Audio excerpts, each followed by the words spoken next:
मेरी 12 साल की बेटी सुबह उठती तो उसे चला नहीं जाता था। मैं रात जानने के लिए एक रात उसके कमरे में सो गई, लेकिन अभी थोड़ी देर ही गुजरी थी कि यह देखकर मेरे ऊपर पहाड़ टूट पड़ा, क्योंकि मेरी बेटी अभी 12 साल की थी। रात को वह ठीक ठाक सोती थी, लेकिन जैसे ही सुबह उठती उससे चला नहीं जाता था। मुझे यह बात बहुत ज्यादा अजीब लगती थी, क्योंकि अभी वह महज 12 साल की थी। मुझे समझ नहीं आ रहा था कि ऐसी क्या बात है, या रात को वह ऐसा क्या करती है कि सुबह उठते उससे चला नहीं जाता। एक रात मैंने जानने का फैसला किया, आखिर वह क्या करती है, ऐसा क्या होता है जिसकी वजह से वह सुबह नहीं चल पाती। मैंने उससे कहा कि आज रात मैं तुम्हारे साथ सो जाती हूँ, जबकि वह मुझे फौरन मना करने लगी।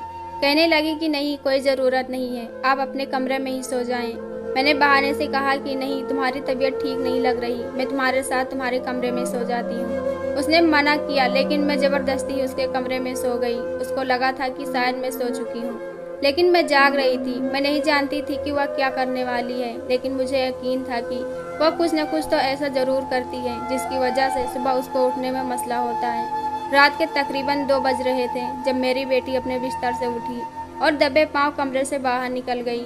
उसे शायद लगा था कि मैं सो चुकी हूँ, लेकिन दर हकीकत मैं जाग रही थी। मैं तुरंत उठी और उसके पीछे पीछे चल पड़ी, क्योंकि जिस तरह वह निकली थी मुझे यकीन हो चुका था कि कुछ तो गड़बड़ है। मैंने उसका पीछा किया तो वह छत का दरवाजा खोलते हुए छत पर जाकर खड़ी हो गई। मैं उसके पीछे पीछे ही थी। कुछ देर बाद छत की दीवार से खड़ी रही, फिर मुझे कोई शख्स नजर आया। मैं चुपके से छुप गई कि वह मुझे देख न ले। आज मैं इस राज से पर्दा उठाना चाहती थी कि आखिर वह करती क्या है। कुछ ही देर में मुझे वहाँ एक और शख्स के आने का एहसास हुआ, और फिर कुछ ही देर में मुझे चंद आवाजें सुनाई दी। मैंने थोड़ा सा चेहरा निकाल कर देखा तो मेरे सर पर जैसा आसमान टूट पड़ा था, क्योंकि मेरी बेटी जो कर रही थी मैं तो कभी ख्वाब में भी नहीं सोच सकती थी कि आखिर वह यह सब करने आती है।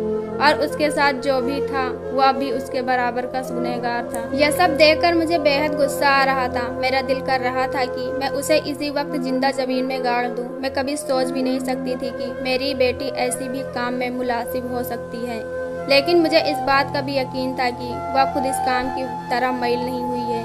उसे यकीनन किसी ने बहलाया है, लेकिन वह जो भी था, जो कुछ भी कर रही थी, वह गुनहगार था। यह कोई छोटी या आम सी बात न थी। मुझे तो इस बात का गहरा सदमा पहुंचा था कि मैं चाहकर भी कुछ बोल नहीं पा रही थी। मेरे लिए अपने पैरों पर खड़ा रहना भी मुश्किल लग रहा था। अपने आप को किसी तरह से संभालते हुए मैं वापस अपने कमरे में आ गई थी और आकर सोने की कोशिश करने लगी, लेकिन नींद तो कोसों दूर थी। तकरीबन 2 घंटे बाद मेरी बेटी कमरे में वापस आई। उसकी हालत बहुत नाजुक लग रही थी, क्योंकि वह उन 2 घंटों में ही काफी कमजोर लगने लगी थी। उसकी कमजोरी की वजह अब मुझे अच्छे से समझ आ रही थी। अब समझ आ रहा था कि क्यों उसे सुबह उठकर नहीं चला जा रहा था, क्योंकि वह काम जो कर रही थी न कि सिर्फ हराम था, बल्कि अभी उसकी उम्र महज 12 साल थी। मैं तो सोच सोच कर परेशान हो चुकी थी कि आखिरकार मेरी बेटी यह किस रास्ते पर चल पड़ी है। मुझे पहले से ही कुछ दिनों से गड़बड़ लग रहा था। मैं सोच ही रही थी कि क्योंकि मेरी बेटी की हरकतें काफी दिनों से अजीब लग रही थी। मैं घर से बाहर निकलने से डर रही थी। शायद इसी वजह थी कि वह उस वक्त उन सब बातों से भाग रही थी, या फिर यह वह सब नहीं करना चाहती थी। वह क्या कर रही थी या तो शायद वह खुद भी नहीं जानती थी, क्योंकि 12 साल की बच्ची के जहन इन सब के बारे में क्या ही सोच सकती है। लेकिन वह यह सब क्यों कर रही थी, या तो बस वही जानती थी। मुझे समझ नहीं आ रहा था कि ऐसी कौन सी मजबूरी है उसकी जो यह सब करने पर मजबूर कर रही है। वह कमरे में आकर लेटी तो मुझे उसकी हल्की हल्की सी सिसकियां सुनाई दी। मैं जानती थी कि वह इस वक्त बहुत तकलीफ में होगी, लेकिन मैं उस वक्त उस पर यह जाहिर नहीं होने दे सकती थी कि मैं उसे देख चुकी हूँ। मैं चुपचाप सोती रही और फिर कुछ देर में उसकी सिसकियां बंद हुई और फिर वह नींद की आगोश में चली गई। मैं जानती थी कि काफी तकलीफ दे काम था यह जो अभी करके आई थी, लेकिन अभी वह बहुत छोटी थी, वह गुनाह कर रही थी। लेकिन मुझे उसे इन सब से बचाना था, मुझे इन सब से रोकना था, मुझे उसके पीछे की वजह जाननी थी। इसीलिए अब मैंने भी एक फैसला कर लिया था। सोचते सोचते मैं भी जल्दी सो गई। सुबह मेरी आंख खुली तो वह अब तक भी सो रही थी। तकलीफ की वजह से दिन ब दिन उसकी सेहत भी कमजोर होती जा रही थी। खाना पीना भी उसका बहुत कम हो गया था। मैंने सुबह उठकर उसके लिए नाश्ता बनाया। उसे उठाने गई तो आज फिर उसे चलने में तकलीफ हो रही थी। मुझे उस पर बहुत गुस्सा आ रहा था। वह इतनी छोटी सी उम्र में या किन कामों में पड़ गई थी, किन गलत कामों की तरफ रुझान था उसका। पता नहीं ऐसी कौन सी वजह थी कि वह खुद को इस कदर तकलीफ पहुंचा रही थी। उसने नाश्ता किया और फिर तैयार होकर स्कूल चली गई। मुझे अब उस पर नजर रखनी थी, क्योंकि मुझे यकीन था कि यह सिलसिला स्कूल से ही शुरू हुआ होगा। और कल रात जिस दूसरे शख्स को मैंने कल अपने छत पर देखा, वह जरूर कोई उसके स्कूल से ही ताल्लुक़ रखता होगा। वह मेरी इकलौती बेटी थी। मैं उसे हर हाल में सीधे रास्ते पर लाना चाहती थी, इसलिए मैं भी उसके पीछे पीछे ही निकली। वह स्कूल की तरफ ही जाते जाते एकदम से अपना रास्ता बदल गई। मुझे झटका लगा था, क्योंकि वह स्कूल नहीं गई थी। मुझे समझ नहीं आया कि वह कहाँ जा रही है। एकदम मुझे कुछ गलत होने का एहसास हुआ था। मैं फौरन ही उसके पीछे चल दी। उसके साथ एक और लड़की भी थी। वह दोनों अब एक रिक्शा में बैठ रही थी। वह दोनों एक रिक्शा में बैठकर निकल गई थी, लेकिन वक्त पर रिक्शा न मिलने पर मैं उन दोनों के बीच नहीं जा पाई थी। मैं नहीं जानती थी कि वह दोनों कहाँ गए हैं और क्या लेने गई हैं। मजबूरी में मुझे वापस घर आना पड़ा था। घर आते ही मेरा गुस्सा सातवें आसमान पर था। मेरा सर दर्द के मारे फटा जा रहा था। यह सोच कर कि आखिरकार वह कितने दिनों से वह मुझे धोखा देती आई है। स्कूल नहीं जा रही थी वह, बल्कि कहीं और ही जा रही थी। मुझे समझ नहीं आ रहा था कि वह और क्या क्या करती फिर रही है। सारा वक्त परेशानी में ही गुजर गया। स्कूल से छुट्टी के ही वक्त वापस घर आई और वह बिल्कुल नॉर्मल लग रही थी। कितनी आसानी से वह मुझे धोखा दे रही थी। घर से स्कूल का कहकर जाने कहाँ कहाँ मुकाला कर रही थी। मेरा बस नहीं चल रहा था कि मैं उसका मुंह तोड़ दूं। कल रात मैंने जो कुछ भी देखा था, उसे देखकर मैंने सोचा था कि उसे समझा दूंगी, प्यार से, डांट से। लेकिन अब तो मुझे समझ नहीं आ रहा था कि मुझे क्या करना है। मेरी समझ बूझ तो जैसे खत्म हो चुकी थी। वह घर आए और आते ही अपने कमरे में चली गई थी। काफी देर तक वह बाहर नहीं आई थी। मैं जितने अरसे से यह सब नोट कर रही थी, वह काफी अरसे से ही यह सब करती आ रही थी। स्कूल से आते ही अपने कमरे में बंद हो जाती और जब बाहर निकलती तो काफी थकी हुई महसूस होती। मुझे तो यही लगा था कि पढ़ाई का बोझ है, इसी वजह से थक जाती है। लेकिन यहाँ तो मामला ही कुछ और था। अब मुझे सिर्फ रात के लिए ही नहीं, बल्कि अब मुझे यह भी जानना था कि आखिर वह स्कूल के बहाने कहाँ जाती है। उस लड़की ने मेरा जीना हराम कर रखा था। रात को मैंने फिर से वही किया। मैं उसके कमरे में भी सोई और आज रात उसने वही भी किया था जो यकीनन वह न जाने कितनी रातों से करती आ रही थी। 2 बजे के करीब वह उठी और दबे पांव छत पर चली गई। मैंने उसे देख लिया था और मैं भी उसके पीछे ही चल दी। आज रात फिर से सब कुछ अपनी आंखों से देखने के बाद मेरा बस नहीं चल रहा था कि उसको यह सब हराम काम करने की वजह उसे जिंदा वहीं दफन कर दूं। लेकिन मेरी वह इकलौती बेटी थी। मुझ में इतनी शक्ति ना थी कि मैं कुछ ऐसा कर पाती। मैं चुपचाप वापस आकर लेट गई और उसका इंतजार करने लगी। इसके अलावा मैं उस वक्त कुछ और कर भी नहीं सकती थी। 2 घंटे बाद वह वापस आई और वापस आते ही वॉशरूम चली गई। नहाकर बाहर निकली और चुपचाप बिस्तर पर सो गई। अगले दिन जब वह स्कूल के लिए निकली तो मैंने जानबूझकर उससे कहा कि मैं भी साथ चलती हूँ, तुम्हारे स्कूल से टीचर से पढ़ाई के बारे में पूछ लूंगी।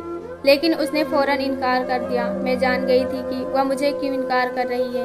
वह मुझसे बेइंतहा मोहब्बत करती थी। मैं उस पर चाहकर भी शक न करती। अगर मैंने यह सब कुछ न अपनी आंखों से देखा होता तो यह सब होने के बावजूद एक चीज जो मैंने उसमें नोट की थी वह यह थी कि वह मुझसे बहुत मोहब्बत करती थी। लेकिन मैं नहीं जान पाई आखिर ऐसा क्या हो गया था कि उसे मुझसे भी ज्यादा कोई और अजीज हो गया था कि वह इन सब कामों में पड़ गई थी। मुझे उस पर बहुत गुस्सा आया।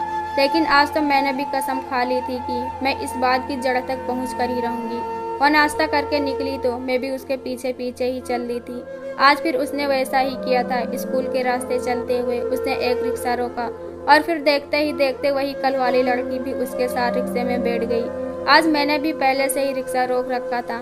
मैंने रिक्शे को कहा कि वह उनके रिक्शे के पीछे ही अपना रिक्शा लगा ले। काफी लंबा रास्ता तय करने के बाद उनका रिक्शा एक खंडक नुमा जगह पर रुका। 2 पल के लिए मेरे जिस्म से जान निकल गई थी, क्योंकि वह अजीबोगरीब सी जगह थी। इतनी खौफनाक जगह देखने के बाद तो मेरी सांस अटकने लगी थी, जबकि डर तो उन दोनों को भी लग रहा था। लेकिन ऐसा घटिया काम करने के लिए इसी तरह की जगह चुनी जाती है और यह बात मैं भी अच्छे से जानती थी। वह दोनों अब आहिस्ता आहिस्ता कदम उठाती उस खंडर के अंदर जा रही थी। हिम्मत करती मैं भी उनके पीछे ही चल दी। कुछ देर चलने के बाद वह लोग एक जगह पर रुक गए तो मुझे भी रुकना पड़ा। अब वह लोग जाने वहाँ पर खड़े लोगों से क्या बातें कर रहे थे। मैं छुपते छुपाते उन दोनों तक पहुँची तो उनकी बातें सुनकर मेरे पैरों तले से जमीन खिसक गई। मैंने बेयकीनी से अपने सामने खड़ी अपनी बेटी को देखा, जो डर से कांप रही थी, लेकिन फिर भी सामने खड़े चंद लड़कों की बात मानने को तैयार थी। जाने ऐसी कौन सी वजह थी जो ऐसा घटिया काम करने को यहाँ भी तैयार थी, और उसके साथ दूसरी लड़की भी यह सब करने को तैयार थी। इससे पहले वह दोनों उनकी बात मानती, मुझे हिम्मत करके उनके सामने आना पड़ा, और सबसे पहले तो मैंने अपनी बेटी से मुखातिब हुई और उसके मुंह पर थप्पड़ दे मारा, और फिर लगातार 3-4 थप्पड़ मारने के बाद फिर मैं उनकी तरफ मुड़ी जो यहाँ उन्हें वर्ग ला रहे थे, जो उन्हें हराम काम करने पर मजबूर कर रहे थे, और वह दोनों तैयार भी हो गई थी। मैंने यहाँ आने से पहले पुलिस को खबर कर दिया था, क्योंकि इतना तो मैं पहले ही जानती थी कि यहाँ कुछ गलत ही हो रहा होगा, और मैं इतना तो जानती थी कि 12 साल की बच्चियाँ यह काम खुद नहीं कर सकती, उन्हें जरूर इन्हें ब्लैकमेल किया जा रहा होगा या किसी लालच के तहत उनसे यह सब करवाया जा रहा था। पुलिस ने उन लड़कों को पकड़ लिया था, जबकि मैं अपनी बेटी और उस दूसरी बेटी को भी अपने ही घर ले आई थी। मुझे आज इतना गुस्सा आ रहा था कि मेरा बस चलता तो मैं उन दोनों को वहीं जिंदा दफन कर जाती। मैं उनसे यह सब करने की वजह पूछी तो जब मेरी बेटी बोल पड़ी, तकरीबन 2 महीने पहले हम दोनों स्कूल जा रही थी, जब अचानक से हम एक गाड़ी से टकरा गए। उस गाड़ी में 3 लोग थे। वह लोग कुछ अजीब से थे और हमें अजीब नज़रों से देख रहे थे। हम लोग उन नज़रों से डर गए थे, इसीलिए जल्दी जल्दी स्कूल पहुंचना चाहती थी। उस दिन तो हम लोग स्कूल पहुंच गए थे, लेकिन अगले दिन हम लोग दोबारा उसी गाड़ी से टकराए, और फिर तीसरे दिन भी यही हुआ। लेकिन तीसरे दिन हम लोग जब जाने लगे थे तो उनमें से एक लड़का बाहर निकला, और फिर उसने जो हमसे बात कही थी वह सुनकर हमारे होश उड़ गए थे। हम लोग एकदम से डर गए थे। उन्होंने कहा कि 2 दिन देख लो, अगर जैसा हमने कहा है वैसा ना हुआ तो हम लोग आज़ाद हो जाएंगे। और उस दिन हम लोग बड़ी मुश्किल से स्कूल पहुंच पाए थे। वापसी पर हम लोग यही दुआ कर रहे थे कि उन्होंने जो कहा है वैसा कुछ भी ना हो, लेकिन 2 दिन में वैसा ही हुआ था जैसा उन्होंने कहा था। इसीलिए हमें मजबूरन उनकी बात माननी पड़ी, और हम लोग उनके साथ इसी खंडहर में मिलने आ गए, और उसी दिन से यह सिलसिला शुरू हुआ था। हमें नहीं पता कि उन्होंने यह सब क्यों किया। हम तो यही कह रहे थे कि जो कुछ वह लोग कह रहे थे। अपनी बेटी की बात सुनकर मुझे गुस्सा आया, और फिर सारी हकीकत जानने के लिए मैं थाने पहुंच गई। वहां जाकर देखा तो उन लड़कों की अच्छी खासी पिटाई की गई थी।